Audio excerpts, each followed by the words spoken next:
ఏం యూస్ చేస్తున్నారు? బేసికల్గా మేము జెనెక్స్టీ అనే ఇంప్లాంట్ని యూజ్ చేస్తున్నాము. It's next generation implantology. So since 2016 మేము అదే ఇంప్లాంట్ని వాడాము. ఇప్పటి వరకు ఎన్ని కేసెస్ చేశారు? దాని సక్సెస్ రేట్ ఎలా ఉంది? ఇప్పుడు వరకు 200 ఎబో ఇంప్లాంట్స్ చేశాము. దిస్ ఈజ్ జెనెక్స్టీ ఇంప్లాంట్.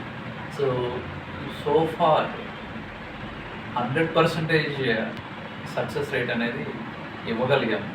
ఒక్క పేషెంట్లో మాత్రమే ఆవిడ బైఫాస్ఫేట్స్ వాడడం వల్ల, అది మాకు తెలియకపోవడం వల్ల 2 times ఇంప్లాంట్ రిజెక్ట్ అయింది. తప్పించి రిమైనింగ్ అన్ని కేసెస్ కూడా 100% సక్సెస్ అయింది. గుడివాడలో వేరే దగ్గర చేసే ఇంప్లాంట్స్కి ఇక్కడ చేసే ఇంప్లాంట్స్కి డిఫరెన్స్ ఏంటి?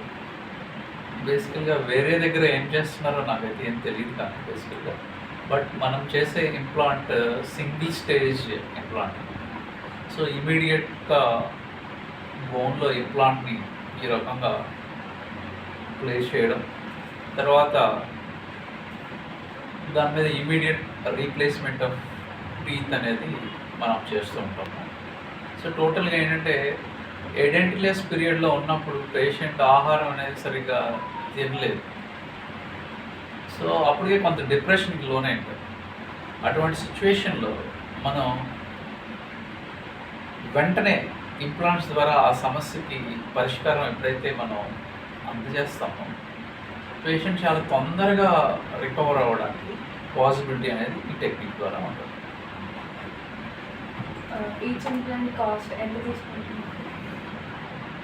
బేసికల్గా సిటీతో పోల్చుకుంటే మన టౌన్లో మనం తక్కువకే చేస్తాము. సో ఇంప్లాంట్ తర్వాత టెంపరీ ప్రాసెస్, తర్వాత 3 months తర్వాత ఇచ్చేటువంటి పర్మనెంట్ ప్రాసెస్ కలిపి ఈచ్ ఇంప్లాంట్ 20,000 చేయగలుగుతున్నాం.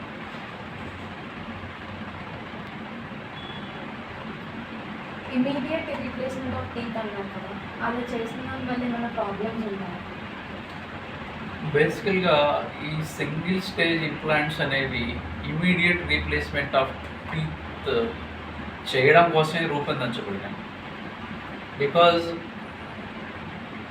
మినిమల్ ఇన్వేజివ్ ఇంప్లాంటాలజీ టెక్నిక్ ద్వారా ఇంప్లాంట్ని బోన్లో స్ట్రాంగ్గా అమర్చుతాం కాబట్టి అది చాలా ఫర్మ్గా ఉంటుంది కాబట్టి దాని మీద వెంటనే టీత్ పెట్టినా సరే ఎటువంటి ప్రాబ్లం అనేది రాదు. స్లోగా ఆ ఇంప్లాంట్ స్ట్రయేషన్స్లోకి బోన్ పెరగడాన్ని ఆసియో ఇంటిగ్రేషన్ అంటారు. ఈ ఇంప్లాంట్ స్ట్రయేషన్స్లోకి బోన్ 3 monthsలోకి పెరుగుతుంది.